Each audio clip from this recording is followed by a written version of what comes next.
زکوٰۃ ادا ہوگی اور وہ شخص مالک ہو جائے گا۔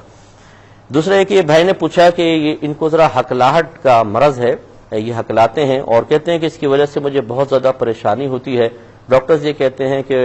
جیسے جیسے عمر بڑھے گی ویسے ویسے اس میں ہکلاہٹ میں کمی آئے گی، لیکن کہتے ہیں کہ میری ہکلاہٹ تھوڑی بڑھ رہی ہے، تو اب میں کیا کروں؟ دیکھیں، پہلی بات تو یاد رکھیں کہ اللہ تبارک و تعالی نے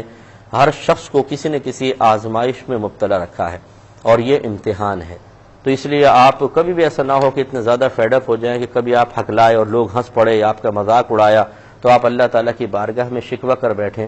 اگر ایک کمی اللہ نے آپ کو دی ہے تو آپ غور و تفکر کیجئے گا کہ سینکڑوں ایسی نعمتیں بھی آپ کے پاس ہیں جو اللہ نے دوسروں کو نہیں دی ہیں، لہذا فوراً ذہن میں شیطان کے وسوسے میں مبتلا ہو کر یا اسے قبول کر کے یہ بات لے آنا کہ اللہ تعالیٰ نے اس معاملے میں میرے ساتھ انصاف نہیں کیا، معاذ اللہ، یہ غلط ہے۔ اللہ تبارک و تعالیٰ اسی طرح کچھ دے کے آزماتا ہے اور کبھی لے کے آزماتا ہے۔ جب آپ اس چیز کو ذہن میں رکھیں گے تو انشاءاللہ آپ کی پریشانی کافی کم ہوگی اور آپ پرسکون رہیں گے۔ دوسری بات یہ ہے کہ اگر اس طرح کا کوئی معاملہ ہو جائے تو کوشش یہ کرنی چاہیے کہ جو دیگر آپ کی صلاحیتیں اور اوصاف ہیں ان کو آپ بڑھائیں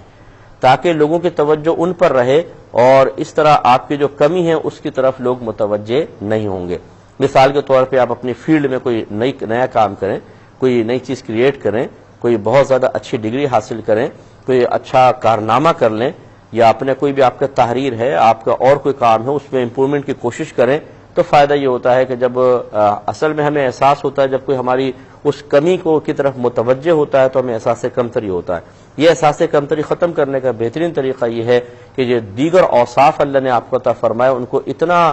غالب کر لیں اور اتنا لوگوں کے سامنے اس کو ظاہر کریں کہ لوگوں کی توجہ اس سے ہٹ کر اس کی طرف چلی جائے۔ مثلا اگر کوئی آئی ٹی کے شعبے میں بہت زیادہ ماہر ہو اور وہ نئے نئے سافٹ ویئر ایجاد کرے اور پوری دنیا کو فائدہ پہنچائے، اب وہ ہکلائے چاہے کچھ بھی ہو، کیا لوگ اس کی ہکلاہٹ کو دیکھیں گے؟ نہیں، اس کے کارنامے کو دیکھیں گے۔ ایسے اگر کوئی کرکٹر ہے، کوئی کسی گیم میں ہے، وہ اپنے گیم کے ذریعے لوگوں کو متاثر کر چکا ہے تو اس کی ہکلاہٹ سے کیا فرق پڑتا ہے؟ تو یہ سمجھیے اس بات کو کہ آپ اپنے دیگر اوصاف کو بڑھائیں، نہ یہ کہ اس ایک اللہ تعالیٰ کی طرف سے آنے والی آزمائش اور کمی پر ہی توجہ کر کے احساس کمتری کا شکار ہوتے رہیں۔ اس کے علاوہ یہ کہ جو دعا ہے سورہ